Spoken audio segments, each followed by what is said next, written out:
मंगळवार 6 मे 2025 केंद्रीय गृह मंत्रालयाने आपल्या देशातील राज्यांना निर्देश जाहीर केले की 244 जिल्ह्यांमध्ये मॉक ड्रिल्स घेण्यात याव्यात.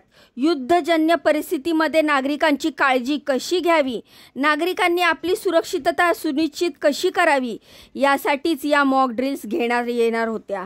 आणि या सर्व देशांमध्ये अत्यंत मोठ्या प्रमाणामध्ये या मॉक ड्रिल्सची चर्चा सुरू झालेली होती. 6 मेच्या रात्री मध्यरात्री सर्व देश झोपेत असतानाच भारतीय सैन्य दलाचं एक ट्विट येत, प्रहाराय सनित्याय जयाय प्रक्षिप्त्याय, म्हणजेच आम्ही हल्ल्यासाठी आणि जिंकण्यासाठी सज्ज आहोत. आणि या ट्विटनंतर काही वेळातच ऑपरेशन सिंदूर यशस्वी झाले असल्याबद्दलचं ट्विटसुद्धा भारतीय सैन्य दल करतं. मात्र हे सर्वांना समजतं कधी, तर सकाळी 7 मेच्या सकाळी. अगदी आज सकाळच्या वृत्तपत्रांचे आपण मधले जरी वाचले तरी आपल्या लक्षात येतं की संरक्षणाच्या दृष्टीने मॉक ड्रिल्स हेच सर्व वृत्तपत्रांनी आपल्या वृत्तपत्रात घेतलेलं आहे. आता हिंदूमध्ये सुद्धा आहे, states to conduct drills today to test civil defence preparedness, म्हणजेच युद्धाच्या काळामध्ये डिफेन्सची प्रिपेडनेस घेण्यासाठी मॉक ड्रिल्स कंडक्ट करण्यात येत होत्या आणि सर्व देशांमध्ये याची चर्चा देखील सुरू होती. आज सकाळी मात्र सर्वजण झोपेतून उठताना सगळ्यांसमोर एकच बातम्या फ्लॅश आउट व्हायला लागल्या. मोबाईल असेल, TV असेल, सोशल मीडिया असेल, ऑपरेशन सिंदूर. भारताने आणि पंतप्रधान मोदी यांनी पाकिस्तानला एक जबरदस्त तडाखा दिला आणि ऑपरेशन सिंदूरच्या माध्यमातून पहलगाम दहशतवादी हल्ल्याचा बदला घेतला, अशा बातम्या समोर यायला लागल्या. एका बाजूला कालपर्यंत मॉक ड्रिलची चर्चा असतानाच अचानक अशा पद्धतीने ऑपरेशन सिंदूर राबवल्यामुळे एका मोठ्या चर्चेला उधाण आलेलं आहे की जो हल्ला पहलगाममध्ये झाला होता त्याचा बदला घेण्यासाठी हे नियोजन किती दिवसापासून सुरू असेल आणि मोदींनी काय पद्धतीची स्ट्रॅटर्जी, काय पद्धतीचं प्लॅनिंग या सिंदूर ऑपरेशनसाठी केलं असेल, या संदर्भातच आपण बोलणार आहोत. तर मित्रांनो नमस्कार, मी रीमा माझ्या या यूट्यूब चॅनलवर तुमचं खूप खूप मनापासून स्वागत करते. तर या ऑपरेशन सिंदूरच्या बाबतीत बोलण्यापूर्वी आपण यापूर्वी झालेले हल्ले आणि आपल्या भारतावरती यापूर्वी झालेल्या हल्ल्यांबद्दल मोदींनी राबवलेली जी स्ट्रॅटर्जी होती त्याबद्दल बोलणार आहोत. तर शून्य सहनशक्ती दहशतवादाच्या बाबतीमध्ये या पद्धतीचं धोरण मोदींनी राबवत असताना आपल्या पाठीमागचे 2 हल्लेसुद्धा पाहिले. म्हणजेच महत्त्वाचं म्हणजे 2016 जो उरी येथे दहशतवादी हल्ला झाला त्यामध्ये 18 जवानांचा मृत्यू झाला होता. त्याचा बदला भारताने अगदी कमी वेळेमध्ये म्हणजे फक्त 8 दिवसांमध्ये प्रतिहल्ला करून बदला घेतला. आणि त्यावेळी उरीला जो सर्जिकल स्ट्राईक झाला त्यामध्ये सुद्धा दहशतवाद्यांचे तळ उद्ध्वस्त करण्यात आले.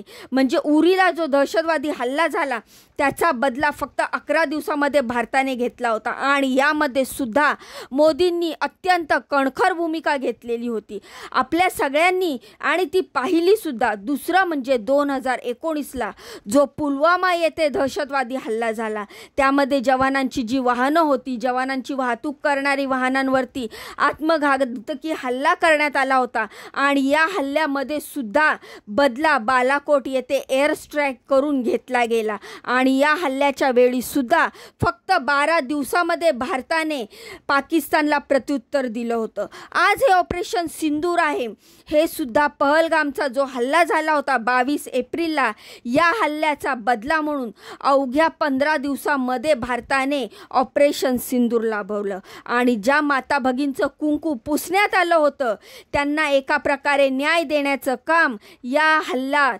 म्हणजेच ऑपरेशन सिंदूरनी त्या बायकांना मिळवून दिलेलं आहे. तर अशा पद्धतीची एक जनतेमध्ये प्रतिमा पंतप्रधान मोदी यांनी प्रतिक्रिया आपल्याला दिसून येत आहे. महत्त्वाचं म्हणजे आज सकाळी या सगळ्या ज्या बातम्या फ्लॅश आउट झाल्या आहेत त्यानंतर एक अत्यंत महत्त्वाची प्रतिक्रिया आलेली होती. आपल्या महाराष्ट्राचे उपमुख्यमंत्री एकनाथजी शिंदे साहेब यांनी म्हटलं की खून का बदला खून, ईट का जवाब पत्थर से ही देशवासियाची मागणी होती, अपेक्षा होती आणि ही अपेक्षा माननीय नरेंद्र मोदी यांनी पूर्ण केली, याबद्दल त्यांचे आभार मानतो. अशा पद्धतीची एक अत्यंत नेमकी प्रतिक्रिया उपमुख्यमंत्री एकनाथजी शिंदे यांनी दिलेली आहे. तर मित्रांनो, आपल्याला एक गोष्ट लक्षात आली असेल की मोदींची दहशतवादाच्या बाबतीमध्ये आणि दहशतवादाला पाठीशी घालणाऱ्या पाकिस्तानच्या बाबतीतली ही काही स्ट्रॅटर्जी आहे. आता त्याच्या बाबतीतला जो कार्यक्रम आपल्याला दिसतोय तो अत्यंत सुस्पष्ट आहे आणि हे एक आपल्या लक्षात येते की झिरो टॉलरन्स टुवर्ड्स टेररिझम, दहशतवादाला अजिबात कोणत्याही पद्धतीने आम्ही सहन करणार नाही, अशा पद्धतीची एक मजबूत आणि कणखर भूमिका त्यांनी घेतलेली आहे.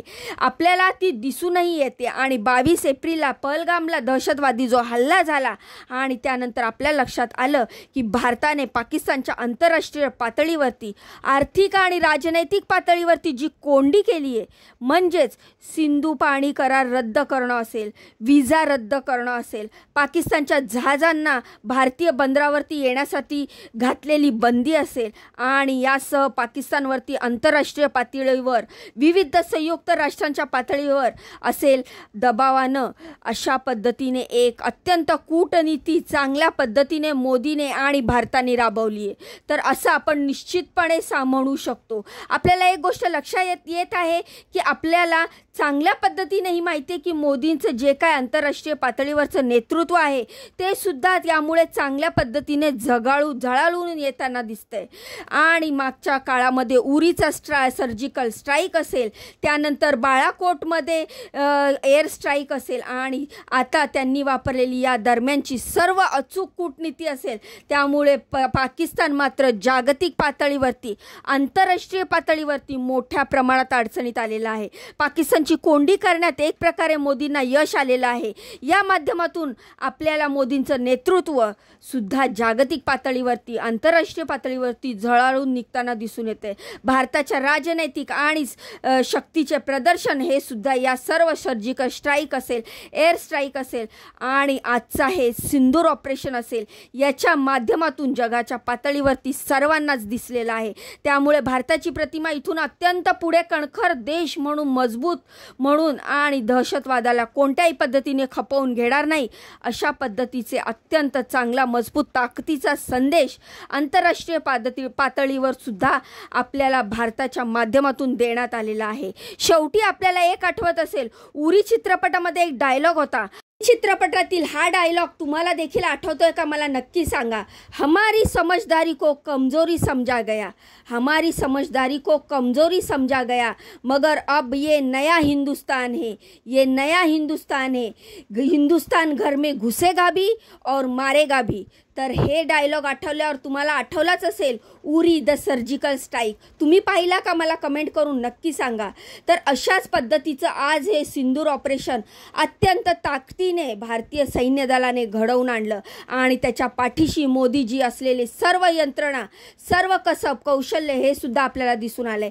त्यामुळे हा एक मोदींचा नक्कीच मास्टर स्ट्रोक आहे असंच आपल्याला म्हणावं लागेल. आणि या हत्येच्या माध्यमातून देशामध्ये आपल्याला संदेश सुद्धा एक अत्यंत ताकदीने देण्यात आलेला आहे की महिलांचं कुंकू ज्या दहशतवाद्यांनी पुसलं त्यांचा खात्मा करण्यासाठी हे ऑपरेशन सिंदूर आम्ही राबवलेलं आहे आणि दहशतवाद्यांचा तळ, सर्व बेस उद्ध्वस्त करून टाकलेले आहेत. त्यामुळे मित्रांनो, आपल्याला काय वाटतं की ऑपरेशन सिंदूरच्या माध्यमातून मोदींनी मास्टर स्ट्रोक खेळला आहे का? आणि याच माध्यमातून मोदींची आंतरराष्ट्रीय पातळीवरची प्रतिमा पुन्हा एकदा ताकदीचा मजबूत नेता म्हणून समोर येणार आहे का? तर तुमचं मत काय आहे मला कमेंटच्या माध्यमातून नक्की सांगा. व्हिडिओ तर तुम्हाला जरा जरी महत्त्वाचा वाटला असेल तर जाण्याआधी व्हिडिओला लाईक करा, चॅनलला सबस्क्राईब करा. तुमच्या या बहिणीला पुढे जाण्याचा एक चान्स नक्की द्या. तर भेटूया पुढच्या व्हिडिओमध्ये अशीच महत्त्वपूर्ण दमदार अपडेट घेऊन. तोपर्यंत स्वतःची काळजी घ्या. बाय आणि नमस्कार.